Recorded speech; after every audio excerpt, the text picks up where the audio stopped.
ಹಿಂದುತ್ವ ಬೇಕು. ಗಣಪತಿಗೆ ಡಿಜೆಗೆ ಪರ್ಮಿಷನ್ ಒಂದು ಊರಾಗ ಕೊಡ್ತಾರೆ, ಒಂದು ಊರಾಗಿಲ್ಲ. ನಮ್ಮ ಬಿಜಾಪುರನಾಗ ಫುಲ್ ಪರ್ಮಿಷನ್. ಈಗ ಈಗ ಕಾಂಗ್ರೆಸ್ ಗೌರ್ಮೆಂಟ್ ಇದ್ರೆ ನಾ ಹೇಳ್ಬಿಟ್ಟೆ ನಮ್ಮ ಉಸ್ತುವಾರಿ ಮಂತ್ರಿಗೆ, ನೋಡ್ರಿ ಡಿಜೆಗೆ ಏನಾರು MP ಪಾಲ್ರಿ ಕೋಯಿಂಕ್ ಅಂದ್ರೆ ಮುಂದಿನ ಸಲ ಬಬಲೇಶ್ವರ ಡಮಕ್ ಅನ್ನಿಸ್ತೀವಿ. SP ಗೆ DC ಫೋನ್ ಮಾಡಿದ್ರೆ ಅವನು ಎತ್ನಾಳು ಬಾಟಿಕ ನಾವು ಕೊಟ್ಕೊಡ ಅಲ್ಲ. SP ಅವ್ರು ಇಲ್ರಿ ಸ್ವಲ್ಪ ನೋಡಿ ಸ್ಲೋಗಿ ಹಚ್ಚಿ, ನಿಮ್ಮ ಪೊಲೀಸ್ ಸ್ಟೇಷನ್ ಬಂದು ಸ್ಲೋ ಮಾಡ್ತೀವಿ, ಅವು ಬರ್ತಾವಲ್ಲ ಒದರ್ತಿರ್ತಾರಲ್ಲ ಅಲ್ಲಿ ಬಂದಲ್ಲಿ ಜೋರು ಮಾಡ್ತೀವಿ. ವಿಧಾನಸಭೆ ಸರ್ಕಾರ ಕೇಳಿದ ಮುಖ್ಯಮಂತ್ರಿಗೆ, ಉಪಮುಖ್ಯಮಂತ್ರಿ, ಹೋಮ್ ಮಿನಿಸ್ಟ್ರಿಗೆ, ಅವ್ರಿಗೆ 5 ಸಲ ಒದರ್ತಾರಲ್ಲ ಪರ್ಮಿಷನ್ ಕೊಟ್ಟರೆ. ವರ್ಷಕ್ಕೆ 1 ಸಲ ಗಣಪತಿ ಮುಂದೆ DJ ಹಚ್ಚಿ ನಮ್ಮ ಹುಡುಗರು ಕುಣಿತೀನಂದ್ರೆ ನಿಮ್ಗೆ ಬ್ಯಾನ್ ಆಗ್ತದೆ. ಅವ್ರು ದಿನ ಓದೋದ್ರಿಂದ ನಮ್ಮ ಮಕ್ಕಳ ಶಿಕ್ಷಣ ಕೆಟ್ಟ ಪರಿಣಾಮ ಆಗ್ತದೆ ಅಂದಾಗ 3 ಮಂದಿ ಏನೂ ಮಾತಾಡಲಿಲ್ಲ. ಅವತ್ತ RCB ಒಳಗೆ 11-12 ಜನ ಸತ್ತಾರಲ್ಲ, ನಮ್ಮ ವಿರೋಧ ಪಕ್ಷದ ನಾಯಕ ಭಾಷಣ ಮಾಡಕತ್ತಿದ್ದ. ಏನಪ್ಪ ಅಂದ್ರೆ ಪೊಲೀಸ್ ಅಧಿಕಾರಿಗಳ ತಪ್ಪು ನೋಡಿ. ವಿರೋಧ ಪಕ್ಷ ಇನ್ನೊಬ್ಬ ಗಿರೇಕಿ ಪೂಜ್ಯ ತಂದೆಯವ್ರ ಮಗ ಅಲ್ಲಿ ಒಳಗೆ ಬರಲಿಲ್ಲ ಅವ್ರು ಅನ್ಸಲ್ಲ. ಯಾಕಂದ್ರೆ ನಾಳೆ ಕೇಸ್ ತೆಗಿದ್ರ. ನಾ ಅಶೋಕ ಕೇಳಿದೆ, ಅಶೋಕ ಪೊಲೀಸರ ತಪ್ಪು,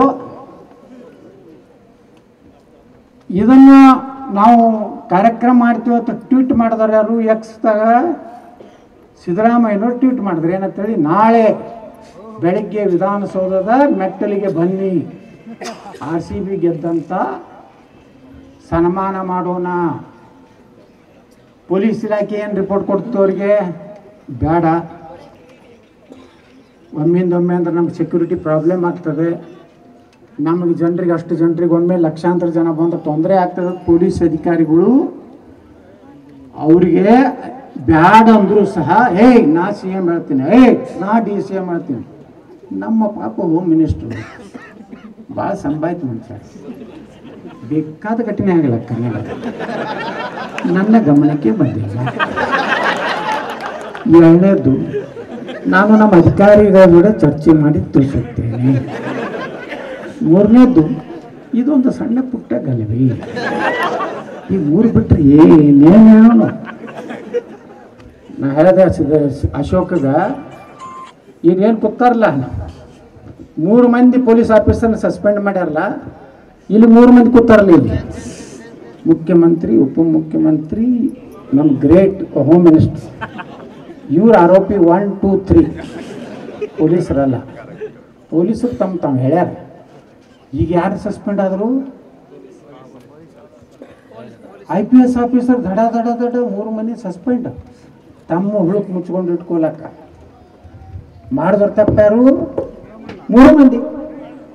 ಒಬ್ಬಂತರೂ ಆ ಸ್ಟೇಡಿಯಮ್ದಾಗ ಹೋಗಿ ಕಪ್ಪಗೆ ಹಿಂಗೆ ಬೆಲ್ಲ ಕೊಡ್ಲಕತ್ತಾನ, ಅಲ್ಲಿ ಪಾಪ ಜನ ಸಾಯ್ಲಕತ್ತಾರ, ಅಲ್ಲಿ ತಳಗೆ ಉಸಿರುಗಟ್ಟು. ಇವ್ರ ಮನುಷ್ಯತ್ವ ಐತೆ. ಈ ಮನುಷ್ಯತ್ವವನ್ನು ಕೇಳುವಂಥ ವಿರೋಧ ಪಕ್ಷದ ಜೀವಂತ ಇರ್ಬೇಕಲ್ಲ. ಇದು ಇಲ್ಲ ಸಿದ್ದರಾಮಯ್ಯನವ್ರು, ನಾನು ನಿಮಗೆ ಹೇಳ್ತಾ ಇಲ್ಲ, ವ್ಯವಸ್ಥೆ ಬಗ್ಗೆ ಮಾತಾಡ್ತಿರ್ತಾರೆ. ಎಷ್ಟು ಚಂದ ಹೇಳ್ತಾರೆ. ಅವ DK ಶಿವಕುಮಾರ್ ಏನೋ ಹಿಂಗೆ ಎದ್ದ ತಿಳ್ಕೊರಿ. ಇಲ್ಲ DK ಶಿವಕುಮಾರ್ ಅವ್ರೆ, ತಪ್ಪು ಭಾವಿಸ್ಬೇಡಿ, ಜನ ಅವ್ರಿಗೆ ಮಾತಾಡ್ತಾರೆ. ಮತ್ತು ನೀವು ಗಟ್ಟಿ ಕೇಳೋಕೆ ಒಳಕೂತಾರೆ ನೀವು. ಯುವಕರಾನಿಗೆ ಏನೋ ಮಾಡಲಿಲ್ಲ ಎಷ್ಟು ದಿವಸ. ಇದು ಎಷ್ಟು ದಿವಸ ಮುಚ್ಚಿಡೋರು? ಒಂದು ಪ್ರಾಮಾಣಿಕ ಒಂದು ವಸ್ತುವನ್ನ ಭಾಳ ದಿವಸ ಮುಚ್ಚಿಡ್ಲಿಕ್ಕೆ ಆಗೋದಿಲ್ಲ. ಇವತ್ತು ನೀವೆಲ್ಲ ಅಡ್ಜಸ್ಟ್ಮೆಂಟ್ ಗಿರಾಕಿದಿರುತ್ತೆ. ಇಡೀ ರಾಜ್ಯದ ಜನರಿಗೆ ಮೈಸೂರಿನ ಚಾಮರಾಜನಗರ ಹಿಡಿದು ಬೀದರ್ ಬಸವ ಕಲ್ಯಾಣದ ನೀವೆಲ್ಲ ಅಡ್ಜಸ್ಟ್ಮೆಂಟ್ ಇದೀರಿ. ನಿಮ್ಮಿಂದ ರಾಜ್ಯದ ಹಿಂದೂಗಳ ರಕ್ಷಣೆ ಆಗುವುದಿಲ್ಲ. ಅದಕ್ಕೆ ಇವತ್ತ ಹಿಂದುತ್ವ ಇಟ್ಟು ಜಾಗೃತಿ ಯಾಕೆ ಕರ್ನಾಟಕದಾಗ ಆಗೈತಿ? ನಮ್ಮ ಈಶ್ವರಪ್ಪನವ್ರು ಹೇಳಿದ್ರಲ್ಲ, ತೇಜಸ್ವಿ ಪಾಟೀಲ್ ಹೇಳಿದ್ರು, ನಿಮ್ಮ ಹೋರಾಟ ಒಮ್ಮೆ ರೈತರ ಸಲುವಾಗಿ ಹೋರಾಟ ಆಗ್ತದೆ, ಒಮ್ಮೆ ಭ್ರಷ್ಟಾಚಾರ ವಿರುದ್ಧ ಒಂದು ಹೋರಾಟ ಆಗ್ತದೆ. ಇವೆಲ್ಲ ಒಂದೊಂದು ಮೂಮೆಂಟ್, JP ಮೂಮೆಂಟ್. ಕಾಂಗ್ರೆಸ್ ಕಿತ್ತೊಗಿಬೇಕಂತೇಳಿ ಜಯಪ್ರಕಾಶ್ ನಾರಾಯಣ್ ಕರೆ ಕೊಟ್ಟಾಗ ದೇಶದಲ್ಲಿ ಮೊರಾರ್ಜಿ ಭಾಯಿ ದೇಸಾಯಿ ಸರ್ಕಾರ ಆಯಿತು. ಕರ್ನಾಟಕದಲ್ಲಿ ರೈತರ ಮೇಲೆ ಗೋಳಿಬಾರ್ ಮಾಡದಂತೇಳಿ ರಾಮಕೃಷ್ಣ ಹೆಗಡೆ ಅವರ ಸರ್ಕಾರ ಈ ರಾಜ್ಯದಲ್ಲಿ ಬಂತು. ಮೊನ್ನೆ ನಮ್ಮವ್ರ ಅಡ್ಜಸ್ಟ್ಮೆಂಟ್ ಜಗಳ ಮಾಡಿ ಸಿದ್ದರಾಮಯ್ಯವ್ರು ಆರಾಮ್ ಬೆಣ್ಣೆ ಹೊಡ್ಕೊಂಡು ಕೂತು. ಈ ರಾಜ್ಯದಾಗ ಇವತ್ತಿನ ಮೂಮೆಂಟ್ ಏನೈತಂದ್ರೆ ಅದು ಹಿಂದುತ್ವದ ಮೂಮೆಂಟು, ಅದು ಹಿಂದೂ ಧರ್ಮ ಉಳಿಬೇಕನ್ನುವಂಥ ಮೂಮೆಂಟ್ ಪ್ರಾರಂಭ ಆಗಿದೆ.